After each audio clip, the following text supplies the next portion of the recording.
Are you tired of spending too much of your hard-earned money at the supermarket? Are you dreaming of farm fresh eggs, homegrown veggies, and homemade everything? Well, welcome to Ditch the Store, where we break free from supermarket dependence and take back control of our food and household essentials. I'm CJ, and I'm here to show you that life is too short for store-bought eggs. So let's get started. G'day everyone, and welcome to another episode of Ditch the Store, episode 152 this week. I can't believe we're still going strong after everything I've been through in the last 3 months. For those that don't know, I am recovering from a fractured femur that then went on to get infected not once but twice because, why do things by halves? And I've just had the unfortunate experience of looking at myself in my monitor because I record this as a podcast, but I also upload it as a YouTube and realised that I have not done my hair this morning, and this is what happens when you have layers and slightly curly hair. Interesting look. Anyway, episode 152. Hopefully this will be a quick one. I'm a bit pressed for time recording this today, so we'll see how we go. But this is the end of our farm summer series, I guess. And next week we will be moving on to autumn. I'm just double checking. Yes, I have got the right date. It is the end of February. February is a hell month for me. I have 2 of my children's birthdays. I have 2 stepchildren's birthdays. I have a niece's birthday. And obviously it's the start of the year still, so things are still tracking everywhere. Plus, on top of it, I have been found suitable for a job that I'd put in for, and I'm currently awaiting a start date to go to that. It's within the same organisation that I work for, but just in a different area, and it'll be going back to shift work. So for all my homesteaders out there that are shift workers, I've had a couple of years of not shift work, and now I'm going back to shift work, and this is going to be interesting. Luckily, I love plans and lists. Otherwise, I'd be screwed. Anyway, episode 152, more self-sufficient in 12 months. And I want to put it like that, more self-sufficient in 12 months, not self-sufficient in 12 months. We're not self-sufficient after 7 years. What we are is a lot more self-sufficient than what we were 7 years ago. So I want this to be a really practical kind of roadmap for how you plan to go over the next 12 months to become more self-sufficient within your own home. And I have to be honest, this is a marathon, not a sprint. People jump in, and I say it all the time, people jump in and take too much on too quick. It's great when you see people churning butter and getting all their veggies out of the garden and butchering their own chickens and growing their own eggs, and they've got a cow waiting to get processed to go in the freezer. But the reality is that is a full-time job. And for most of us, we already have full-time jobs, or at least part-time jobs that we're working in order to achieve our dream of homesteading full-time. So at the moment, you won't have the time to be 100% self-sufficient. And that's fine. I don't either. I think it's an unrealistic goal to try and aim for at this point. So what we want to try and do is aim for it being the finish line or a direction that you're heading. And, there may be a point in your life where you sit back and go, well, I'm never going to be 100% self-sufficient, but I am 50% self-sufficient. And you know what? That'd be a winner chicken dinner. Like, I'd be really happy. I'd say most weeks we'd hit the 50%, but there's some weeks we don't. There's some weeks when all the shit in the world hits the fan and I end up buying takeout, or I end up buying food that I would have otherwise prepared here on the farm. I've bought chicken meat, and we grow chickens, but I've bought chicken meat because some weeks you're out of chicken meat, you haven't got the next batch done yet, you got to eat. It just happens. So instead of asking, how do you become fully self-sufficient, I've got a couple of questions that I want you to ask yourself and aim for those ones, rather than doing the all in 100%, got to have everything growing on the farm, growing on the homestead. Change it to these kind of questions. So what can you stop buying this year? So it might just be something as simple as herbs, where you have herb pots growing on your veranda or your windowsill or balcony, or if you're in an urban environment, in the backyard. You might just have just herbs. You might say, commit yourself to, I'm not buying parsley, coriander, for those that like it, like me. The handy helper hates it. He says it tastes like soap. But for those that are coriander or cilantro, for my Northern American friends, it might be that you just say, I'm going to grow all my own basil, all my own parsley, all my own coriander, all my own thyme, rosemary. I'm going to grow all of those herbs so that I don't have to purchase herbs this year. It might be that you say, I am not going to buy an egg this year.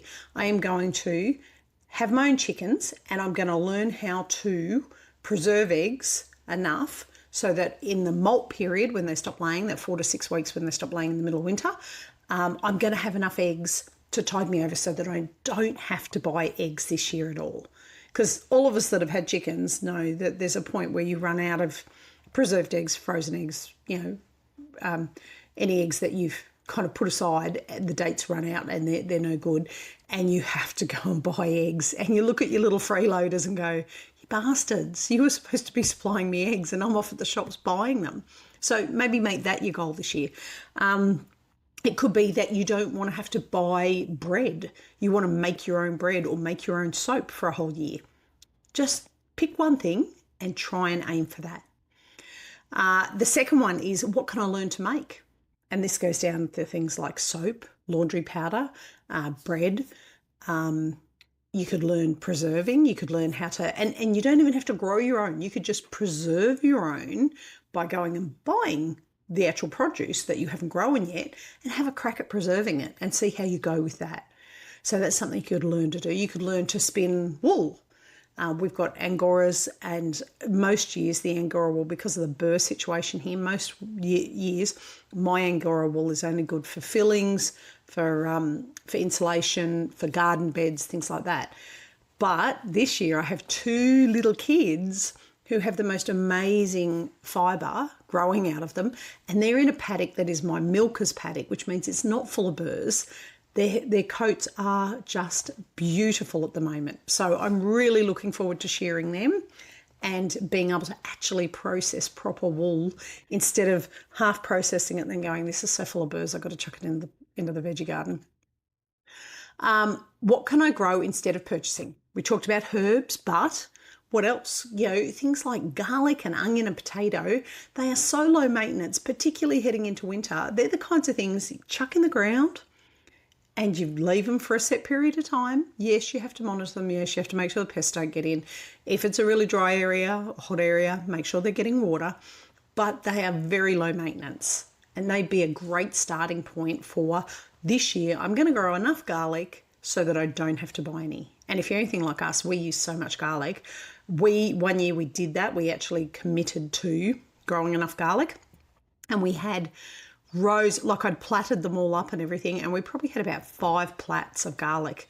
Now, I don't know that 5 plats actually did us for the whole year because we are heavy garlic users, but it got us most of the way through the year, and they never went off. They kept really well. I kept them in a nice, dry, cool, storeroom, platted, and they kept for all that time. So commit to one of those things instead of saying, I'm going to do all of it and throw the towel in when it doesn't work. So I have some practical exercises this week, and I am going to do up, I've got a bit of a cheat sheet that I've done up in Canva, so hopefully I'll have that finished and I can attach that to the show notes. But these are some practical exercises that I want you to do, and you can just go in and download that printout. There's no strings attached. You don't have to sign up for my newsletter list. Just click on it and you'll get to the link for it. So this is what I want you to do. Write down 5 foods that you buy every week. So I'm thinking think of things that you can grow yourself. So it could be eggs, it could be tomatoes, it could be onions, garlic, things like that. Write down 5 foods that you buy every single week and they always get finished. Write down 3 household products that you go through often.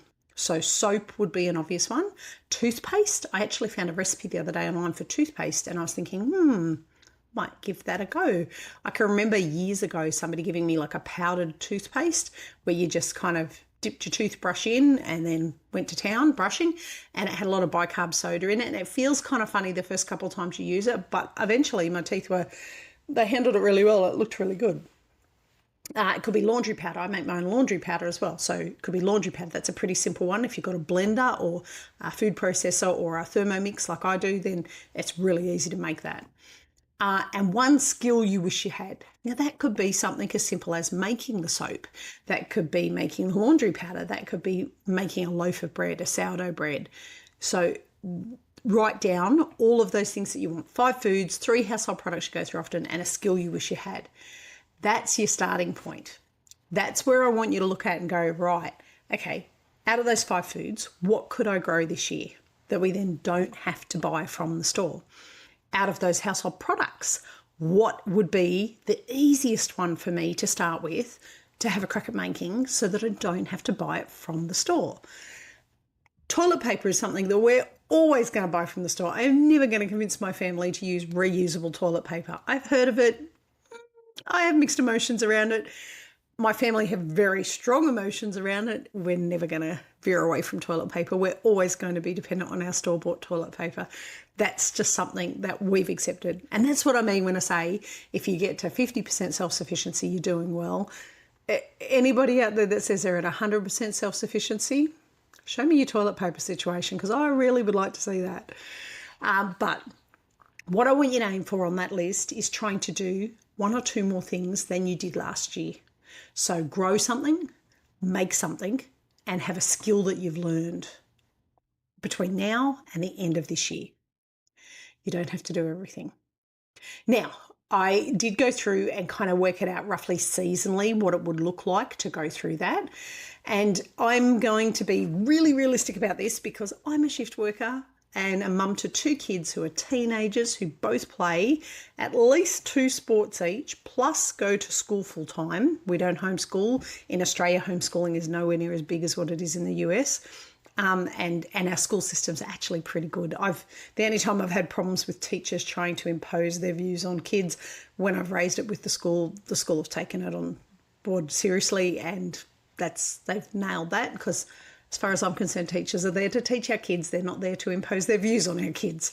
I don't impose my views on my kids. I talk to them about my views, but it's up to them as growing adults, because they are teenagers, to make their own informed decisions. And so I try and give them as much information from both sides of every argument.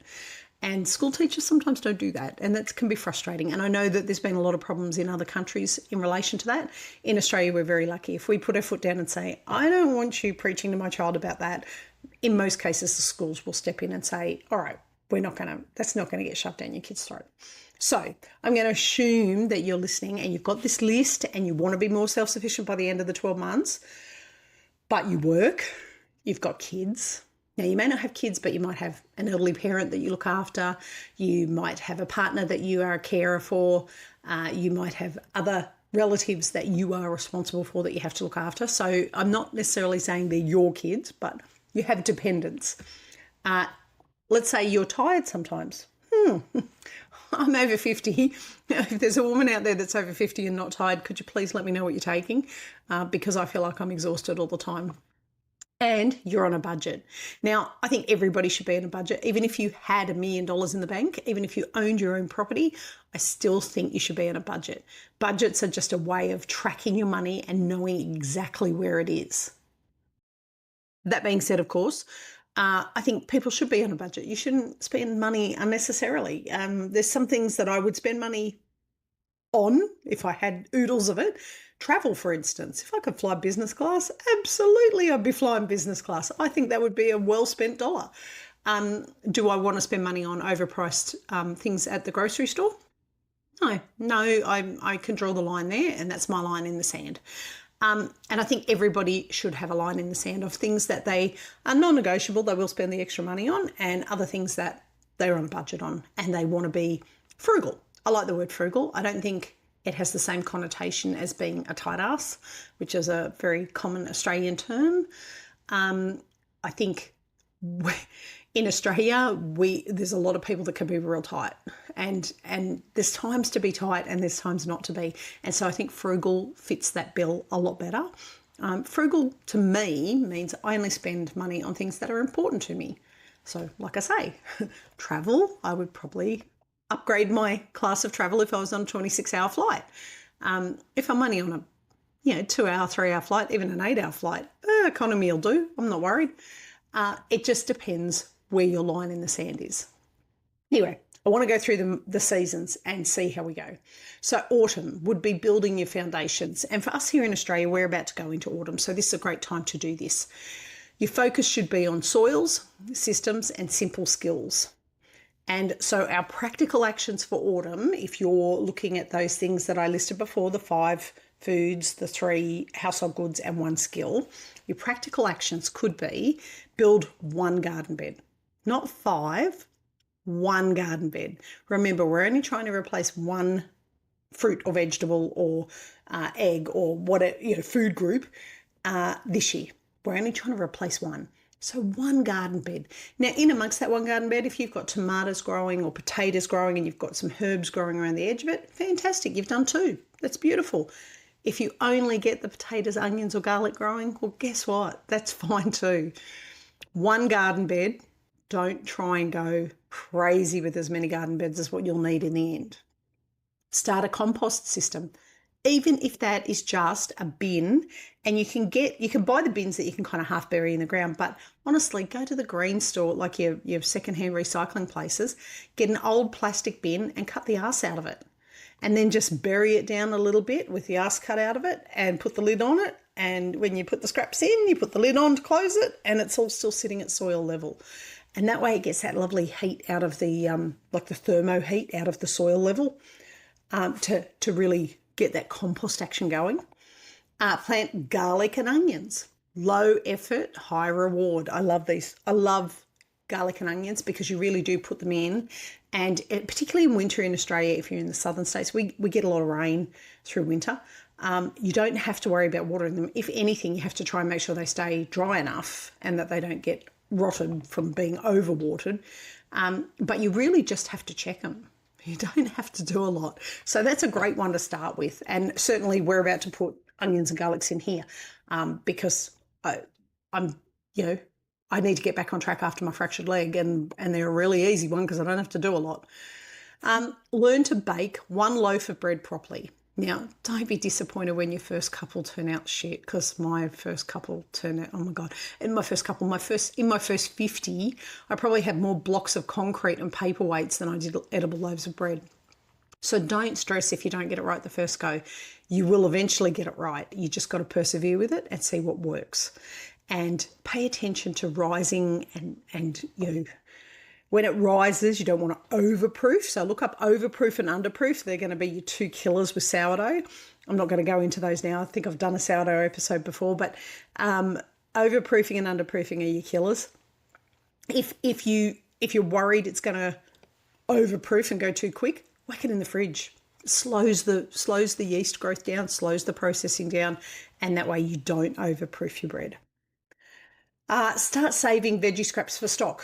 I don't even use veggie scraps for stock, but if you do, go ahead and do that. I have a Thermomix and there is a stock recipe, a veggie stock recipe on there that I make up about probably once every 6 weeks. Goes into a container in the freezer. Because of the high salt content in it, it never sets super, super hard, so you can just scoop it out with a spoon, but it's a great veggie stock. And you just I literally chuck in any veggies that I've got in the fridge that are looking a bit sad, because really doesn't matter when they're going into stock. But making your own stock, if you're cooking from home all the time and we use stock probably, I would say 3 to 5 times a week. We would have a recipe that uses stock. And even if it's meat stock, we just chuck veggie stock in. We don't bother with the meat stock if the veggie stock's in the freezer. I think I've made up meat stock once, but it doesn't keep as long in the freezer. So we just went back to the veggie stock. It was more practical. Now, if chickens are on your radar, if chickens were one of those things, you might be a bit of carnivore like me or ketovore, and you're like, I don't really need to grow a whole bunch of veggies, but I really want to get eggs, really want to get chickens going. So if you want chickens, start with building or buying a secure coop. Now, you can buy it if you've got the money. Building it is obviously a lot cheaper. You can DIY it, you can use secondhand things, just make sure it's nice and secure. I would say if you're new to chickens, start with 3 to 4 hens. 3 to 4 hens should, for most families, unless you have an uber big family, for most people, 3 to 4 hens will produce enough eggs, and you might even have enough left to barter or sell to somebody else. And keep an egg tally. People don't do this and then they're surprised by how much it costs them. I did keep an egg tally in the beginning, and while I've been injured, I haven't been doing it, but we're going back to doing it. And I do have a journal. I'll put the link in the show notes. I do have a journal for chicken record keeping that I sell on Amazon. So you can go and have a look at that if you want. But even if you don't use mine, just download something off the internet and write it down. Keep a list of how many eggs you're getting each day, and then a list of how much food you're going through and what it's costing, just so that you can have that peace of mind and knowing that you're actually getting ahead and not going backwards.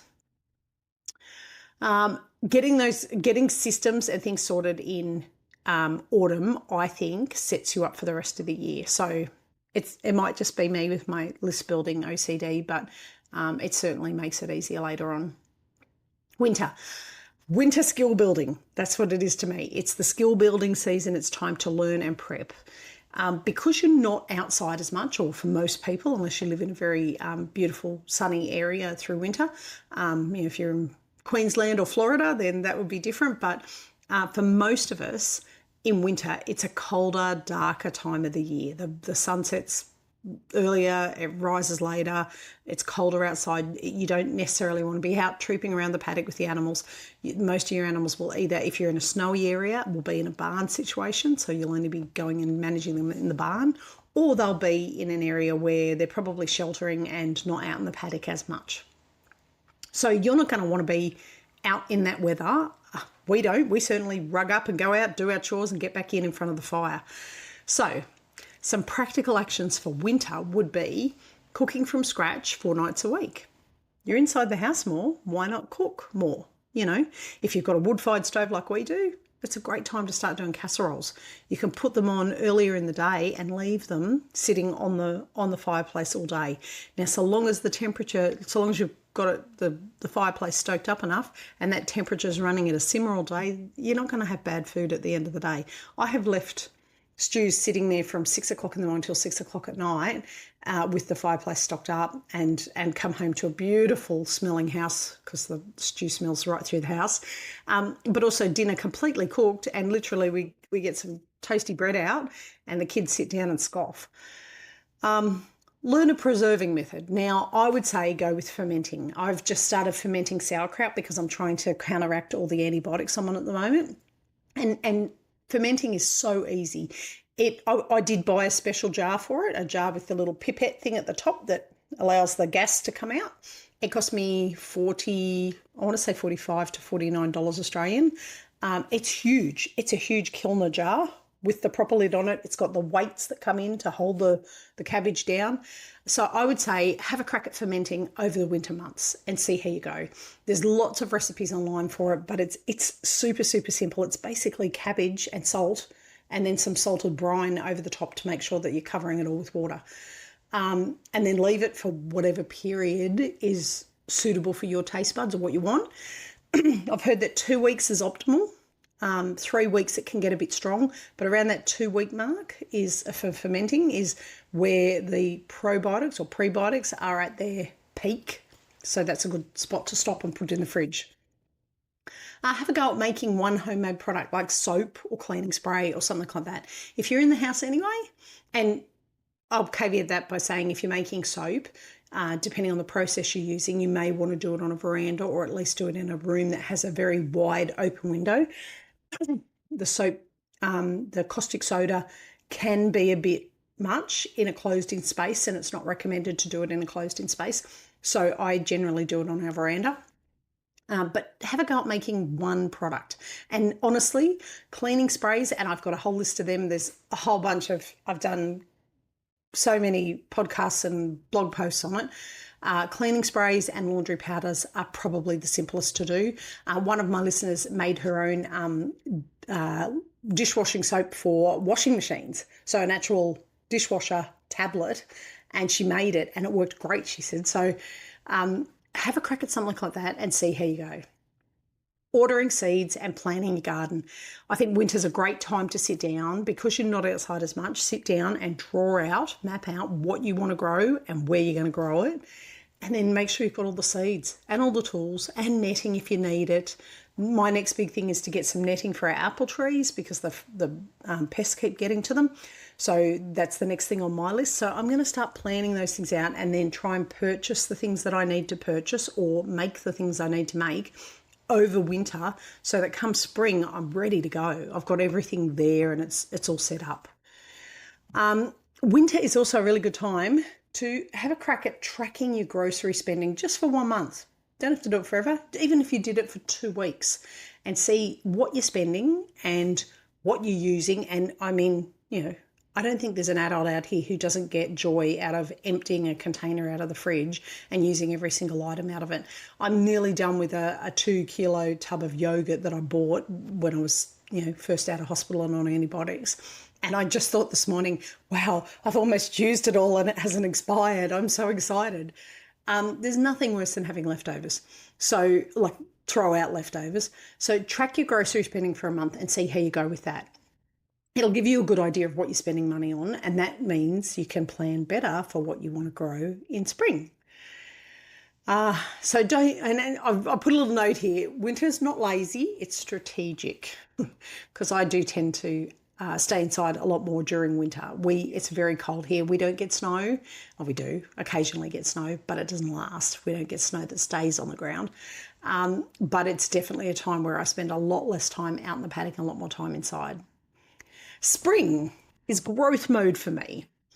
And to me, this is hands down, I am focused on production. It's all we're worried about. This year, I am determined to get that veggie garden on full throttle, not just the little snippets that I've been doing over the years. Probably 5 years ago was the last time we had a full veggie garden. Then I went carnivore and I gave up a lot of the things in there. The potatoes were still in there. Onions, we still had corn and tomatoes because the kids eat those. But and our raspberry, obviously we have raspberry, blueberry, that kind of thing, strawberries. But a lot of it went by the wayside as I went more and more carnivore. Now, over the last 6 months, it never picked up because I ended up getting injured before I would have been at the point where I was doing everything. And I'd been injured the year before with my knee replacement. So it was a schmozzle with the garden. Luckily, we have lots of eggs. We have lots of meat. We have lots of milk. We have all those other things. So I was happy with that. But this year, the veggie garden is going full steam ahead. And so I will prep everything and get it all sorted for spring. I just had a little glitch in the system. Then I had to stop the recording to answer the phone, and all of a sudden it kind of booted me and went, keep recording. So only plant our practical actions for spring. Only plant what your family eats. Don't plant those weird things like eggplant like I did the first year and the kids all wanted to try them and then never ate them. Keep a planning notebook. So things, what date you've planted, when you've harvested, what the yield was, whether or not that was something that worked for you, how hard it was, did you have to do extra work and it's something you didn't want to try again. And then in spring, it's a really good time because you've got longer days, warmer days, it's nicer to be outside. It's a really good opportunity to add one new element if you are up to it. Now, only if you're up to it, because if you are inundated with the veggie garden and you're just going, oh my God, I'm spending like half an hour out in the veggie garden every afternoon after work, you may not have time to add something else. But if you can, you could add another veggie garden if you're already out there anyway. If you've only got 1 or 2 going, then you could add another one. But things like if you haven't got chickens, you could add chickens, or if you wanted to incorporate ducks, you could incorporate ducks because it's a similar kind of system to set up for chickens. So that's a good step forward. Bees is another good one. Bees are high maintenance when you have to do the work, but you can have big periods of time where you are not maintaining them at all. They just buzz along and do their thing. And it's only on those days where you have to involve yourself that it becomes very time heavy. So when you go into harvest, obviously that's a time heavy day. If I'm harvesting honey, I do not have anything else planned for that day. If I'm doing hive checks, I always make sure that I have nothing planned for that morning because I usually do the hive checks in the morning. So I'll make sure I've got nothing planned for that. If I'm just doing a hive check, like a real quick hive check, I still cancel out anything in the morning because you could open up your hive and have something go wrong and you need extra time to fix it. So it can be labour intensive when it's happening, but there's big chunks of time where you don't have to do anything. So bees are a good one if you're thinking about that.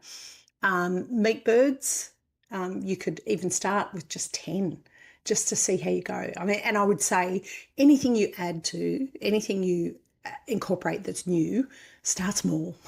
Start small, and if it doesn't work, scrap it and move on to something else. Remember to try and start eating something from your garden daily. Now, if you've jumped on with the herb suggestion that I mentioned earlier, add herbs, add microgreens. Microgreens is something I've been dying to try. I've got a few flats, and we're coming into winter here now, so there's no point trying it now because we're on solar power. I don't have the energy to run lights all day. Or for extended periods during the day. So for me, microgreens would definitely be a spring-summer thing because you need the heat and the light for them. But it's something that you could do just one tray out on the veranda and see how you go and incorporate that into your daily meals. Even me as a carnivore, I miss having greens sometimes, so I would definitely do that. I shouldn't say carnivore, I'm more ketovore. Building soil. So they're all things that you can do through spring. Composting and mulching and turning it over and getting that soil really healthy, and use the soil. Don't just turn it over and get the compost going, but actually take from it and put it into your garden beds. Expand slightly, not wildly. That's my little notes at the bottom of that. Spring could be a time where you could go overboard and just go crazy and put so much stuff down and have so much stuff to do. And it's really important not to go overboard because, like I say, it is a marathon, not a sprint. Slow and steady. You'd be the turtle, not the hare. Summer. Summer is the harvest time. It's when you're going to get all of your good stuff in. And I mean, that being said, you'll get good stuff in through spring as well, but summer is generally your full-on harvest time. So things like fruit trees, generally in Australia, summer is going to be when you're going to be harvesting there. Other fruits and vegetables that take longer time to grow, summer is generally a harvest time. So it's a good time for preserving. It's a good time for reviewing and assessing how things went. So my practical actions for summer are: preserve one thing in bulk: jam, tomatoes, zucchini relish, corn relish. What else could you preserve? Well, you could do your fermenting and your sauerkrauts and things like that. But have a crack at it. Just have a crack at it. It could be beans. You might love green beans and you've grown heaps of them.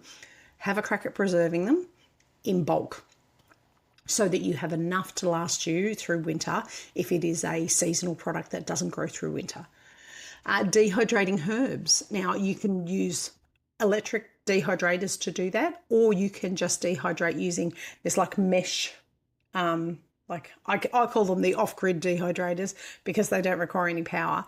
You can also build, if you go to Pinterest, I've seen a couple of really good dehydrators that you can build where it's a mesh rack and a window, and the idea is that you place it where the sun comes straight down on it, lay your things to be dehydrated on the racks, and then just let it dehydrate in that lovely sealed environment where no bugs can get into it. But you can buy mesh hangers off Temu, really, really cheap, that are dehydrator hangers, or they're also good for preserving food that you're worried about insects getting into. So if you're in a really, really off-grid situation where you have things that need to be stored where ants and flies and things like that can't get to, these mesh things are really good for it. Yeah, things that wouldn't go in the fridge normally, but you want to keep bugs away from them. Freeze your excess. So it's a good time in spring, summer to clean out your freezers. We're in the process of dealing with our fridge at the moment, which we think is about to go on the fritz. And we will be looking for a new off-grid fridge because this fridge is actually, we just worked out, 15 years old, and I'm surprised it's lasted this long. But it's just, the motor's just starting to really churn of a night time. So we'll obviously be cleaning out our freezer real soon because we'll need to. But clean out your freezer and then freeze excess things that you have. It's a good time to do that refresh on your freezer, but also then you can stack in things that you know are fresh and good produce that you've grown. Store onions and pumpkins properly. We haven't grown pumpkins for ages, but I'll tell you what, this winter we may well do it because I reckon we're going to have a very wet winter this winter. And it's really important with onions, garlic, potatoes, pumpkins that you store them correctly. Pumpkins need to cure. And in Australia here, you see a lot of people on their back garden sheds. You'll see all the pumpkins lined up across the roof of the back garden shed where they've left them out to weather to get that really hard outer skin on them, but still, ripen on the inside. Onions, I use an old rack that I've got that's just got it's just a metal mesh rack, and I feed the top part of the onion through and just leave the onion sitting on top to air so that they're not touching each other. Once they're dried and they've got a nice crispy skin on the outside of that onion skin, then I plait them and hang them, same as I do with the garlic. It's exactly how I do it with the garlic as well. Potatoes, we store them. We have old plastic bread trays that people use to carry loaves of bread, and we will store our potatoes on that in a cool, dark place somewhere where they're not kind of touching up against each other, because if they're too jammed in, that's when you get yuck and mould and there's too much moisture. There we go. There's that word for somebody out there who hates it. So storing them correctly is a good tip for summer. And then I like to assess at the end of summer. So write down what went wrong, what didn't work, and what you need to improve for next year. So it's a really good time to sit down and make notes of it and go, look, we grew potatoes and the potatoes we grew weren't great. They didn't last, or they weren't the kind of potatoes that we want to use, or the pumpkins were not that nice. What can we do differently? Should we try a different variety, butternut instead of Kent, that kind of thing. Write it all down, because if you don't write it down, you will forget. And while you're doing that assessment, there's 3 questions. What did you actually eat? So is there things that you grew that you didn't eat? Or is there things that you had to buy from the shops that you hadn't grown? What was wasted? What sat in the fridge and didn't get used, or came out of the veggie garden, which is worse? You've put that effort in and didn't get used. Don't grow that much again, or don't grow it again. Wipe it off the list. And was it worth the effort? Take time to enjoy the food. I know with tomatoes, when we grow them at home, homegrown tomatoes don't taste anything like shop-bought tomatoes to me. It's a completely different taste, and I love homegrown tomatoes. They're just so fresh. You can't get that freshness. Even we bought a pineapple the other day because we're doing sweet and sour pork for dinner this week, and we bought a pineapple. And I'm standing in the shop smelling pineapples and going, none of them smell like a pineapple. I could imagine, fresh pineapples that are growing up north in Queensland instead of my bought one here in the shops in southern New South Wales would smell like a pineapple. It didn't. So was it worth the effort? Make a note of it and work it out. All right, we're nearly done, and it didn't end up being any quicker. So the next thing I want to say is, I wanted to run through what a week would look like for you being a bit more self-sufficient. So just a little bit more self-sufficient. It's not perfect. It's not Instagram, able, but this is realistic. Monday, every day? Collecting eggs. Make sure you pack leftovers for lunch. Tuesday, water your garden, feed animals as soon as you get home from work. Wednesday, bake bread. Now, I probably wouldn't do it Wednesday. I had that on that list and I looked at it and went, meh. I generally get my sourdough out like Thursday night and start refreshing it because I bake on the weekends. If the weekends are weekends. If you're a shift worker, bake bread on Wednesday.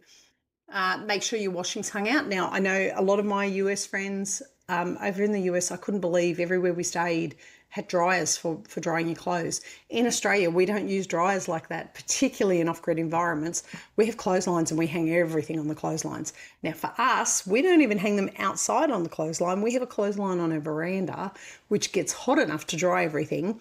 But through winter, we dry our clothes inside. It looks like a Chinese laundry, I know, but it gets dry in here because the fire's on. So, and outside is usually horrible weather and it's never going to dry. Thursday, harvest some of your herbs, harvest some things that you've got in the veggie, maybe get your veggies together and make some stock for the weekend. If you're going to do a big cook up over the weekend, now's a good time to make some stock.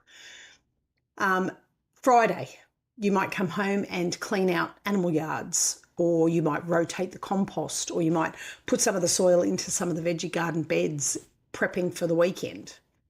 Then on the weekend, you might want to batch cook things, which it saves so much money. We have been so good with our eating out since I've been back out of hospital, where we are being very, very careful with it. And so, a little glitch there. Sorry, folks. So for the weekend, batch cook. Get in and do your preserving. Make your bread. Go out, move the chooks into a new area. Turn over the compost, that kind of thing. That's the type of rhythm that you want to be in for your weekly chores, so to speak. And I think it's really important to not beat yourself up if you miss a task. Like, have a crack at it. But if you miss a task, don't stress. We've had a hell couple of weeks because of my latest infection. The poor handy helper's meant to move the chooks probably 3 times now. They've been in the same spot for like 2.5 weeks.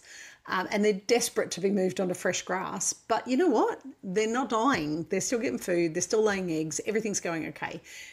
On his next days off, which are Thursday and Friday of the end of this week, he will move them then. And we just have to sometimes go, that's what's going to happen. So mindset shifts. This is where, this is what derails beginners, is things that you say to yourself, the story that you tell yourself that you have to have. So in your little checklist, cross off things like this. I need acreage. You don't need acreage. You can start homesteading in an urban block. I did. You can absolutely start doing it. There's lots of people that homestead just on an urban house block. You can start an apartment. We've discussed this before. Instead, you need to reframe that to, I'll start with what I have. So windowsill herb garden. Shift 2 would be, I'll wait until I know more. Practice makes perfect. If you wait till you know more, you'll be waiting forever. Just get in and have a crack at it. If it doesn't work, well, how's the old saying go? You can make 99 mistakes. You've just worked out 99 ways it didn't work. So the 100th way might be the way that it works. So instead, reframe that to, I'll learn as I'm doing it. Shift 3, it's not enough. This is the big one. As I said to you, start with small incremental changes. So ask yourself or tell yourself this, am I aiming for more than last year? And if the answer is yes, if you've stepped up a bit from last year, that's a win. And you have to do that. You have to really take that on board.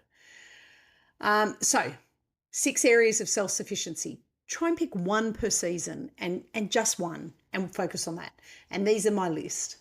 Food, you could grow up to 5 core crops. So pick one of these. So try and grow 5 crops and do nothing else. Raise chooks, but if you raise chooks, don't do anything else. Preserve 3 staple items. These don't have to be things you've grown. If you've grown them, fantastic. But if you've bought them at the shop in bulk, that's fantastic too.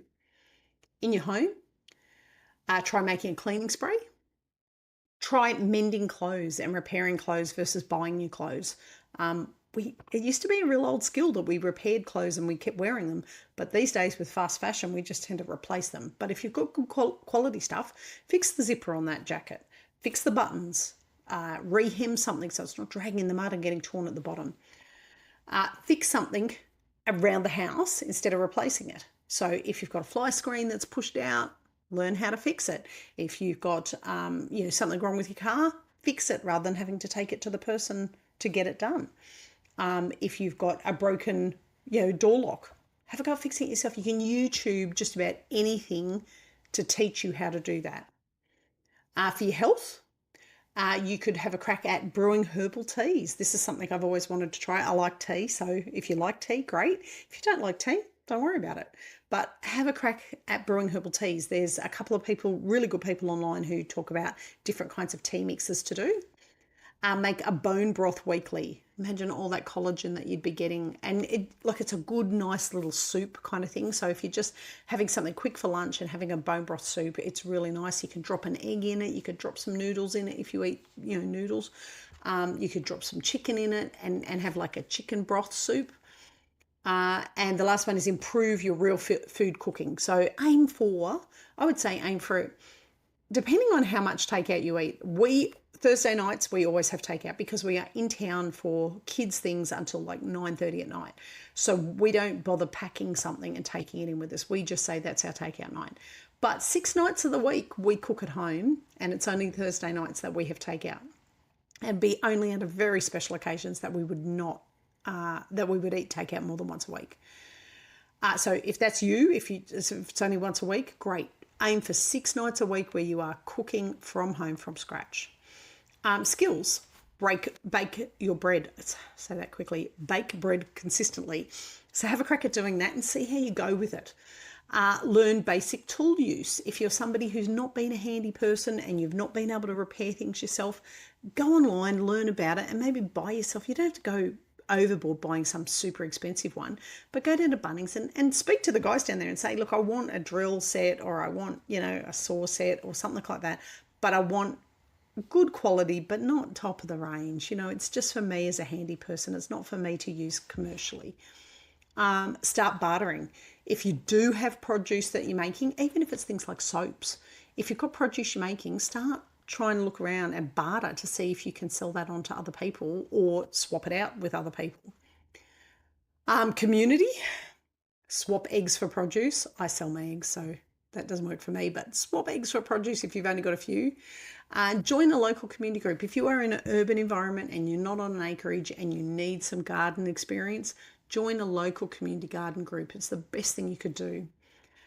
And buy direct from farmers. Now, this is something we're going to start doing because we're not producing our own beef at this point. We are just in the process of starting to do that, buy direct from farmers for our beef and lamb and pork and things like that, because I'm so sick of buying it at the supermarket. It's not really good meat, and God knows what additives are in it. And at least direct from the farmer, you can quiz them on that. And the last one is resilience. So the thing about self-sufficiency is you're learning to cope for the next couple of years, to plan ahead. So save seeds.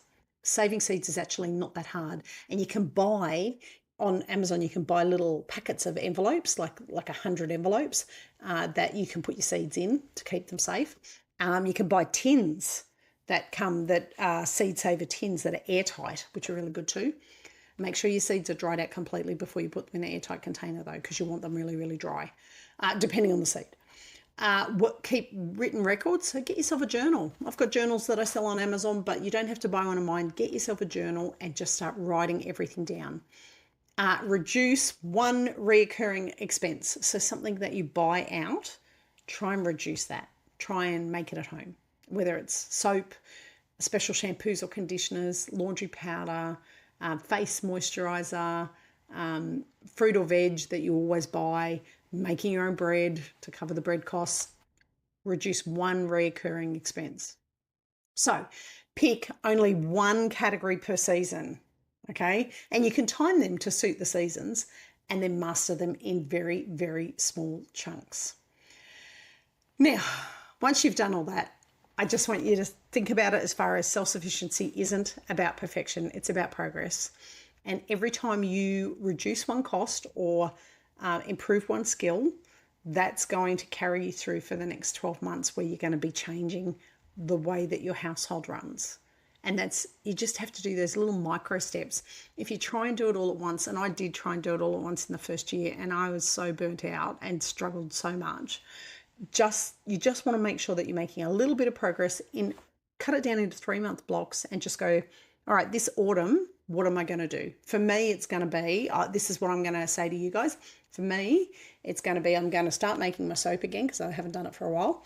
And I'm going to get garlic and potatoes and onions into the veggie garden. Now, that might seem like a lot, but I've already got the veggie gardens, the raised beds out there. So for me, it's just a matter of turning over the soil and getting those plants in. Soap, I'm going to have a crack at making.